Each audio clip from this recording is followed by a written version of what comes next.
Assalamualaikum warahmatullahi wabarakatuh. Saya Dr. Bernil Vanda dari Vanda Capital. Kali ini kita akan membahas apakah saat ini jadi IHSG di harga 4.000-an ini sudah di dasar atau belum. Nah, jadi beberapa hari yang lalu ada salah seorang anggota grup di salah satu forum saham yang menjelaskan kalau di saat sekarang di harga 4.600 4.700 itu IHSG sudah berada di bawah, sehingga sudah berada di dasar jurang. Nah, beliau itu menggunakan argumentasi di tahun 2008. Jadi IHSG seperti ini. Di IHSG di 2008 di puncak terus turun mencapai dasar itu di akhir Oktober, kemudian di akhir Maret sudah naik. Jadi bentuknya V-shape, jadi V, bentuknya V. Nah, beliau menjelaskan kalau Indonesia akan IHSG terutama akan mengalami hal yang sama. Nah, menurut saya ini kurang tepat. Kenapa? Jadi di tahun 2008 yang terjadi adalah Amerikanya krisis.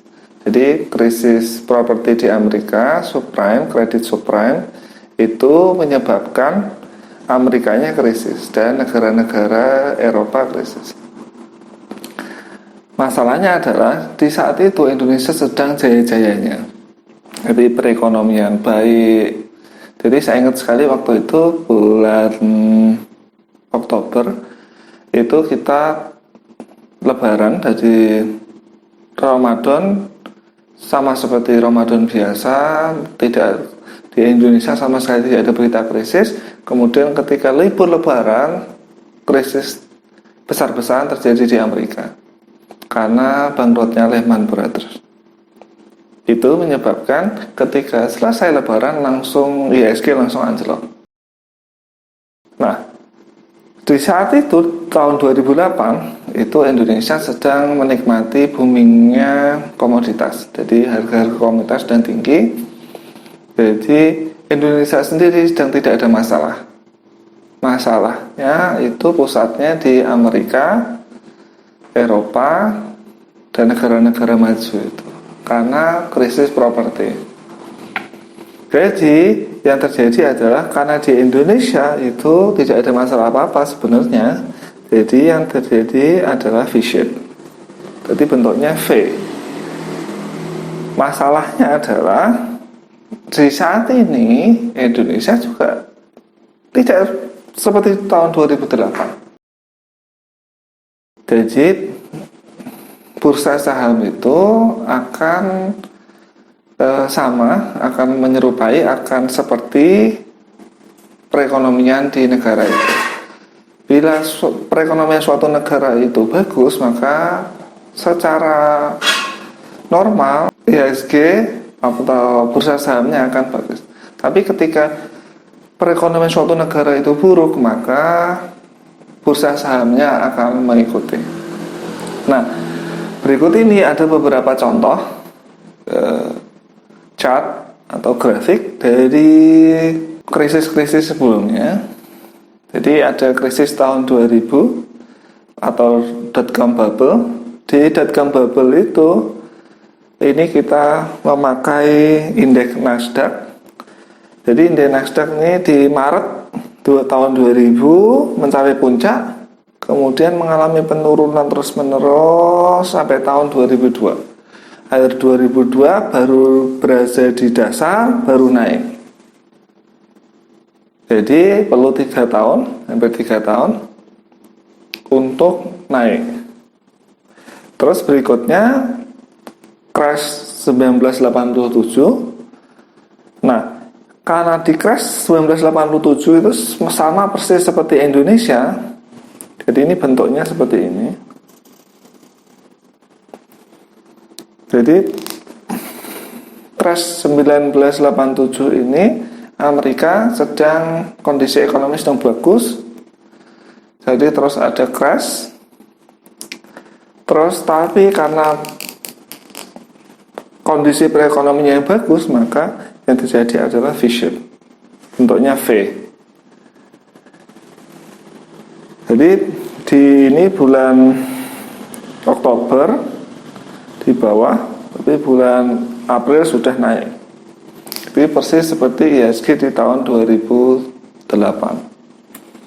Kemudian ada yang lebih lama lagi daripada penurunan Nasdaq, yaitu di tahun Great Depression.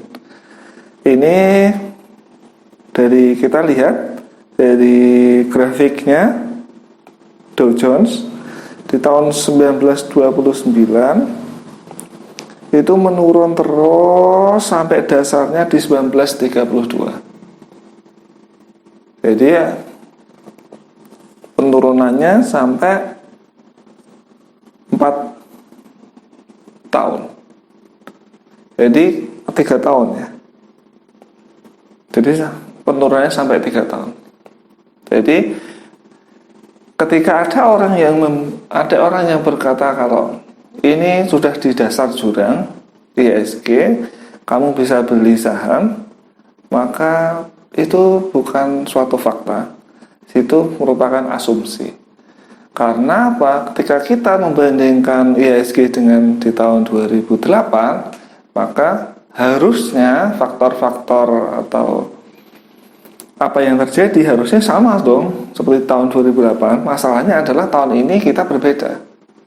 Tahun ini perekonomian Indonesia tidak terlalu bagus, harga komoditas tidak terlalu bagus, pemerintah rupiah juga tidak kuat, dan penanganan yang terutama masalah terbesar adalah penanganan corona.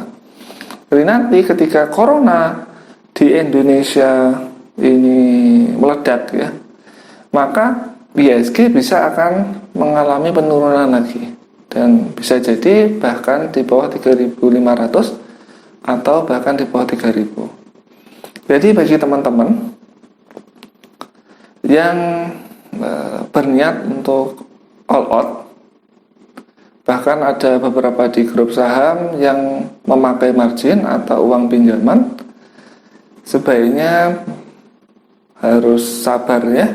Jadi sebaiknya menghindari penggunaan hutang untuk berinvestasi. Kenapa?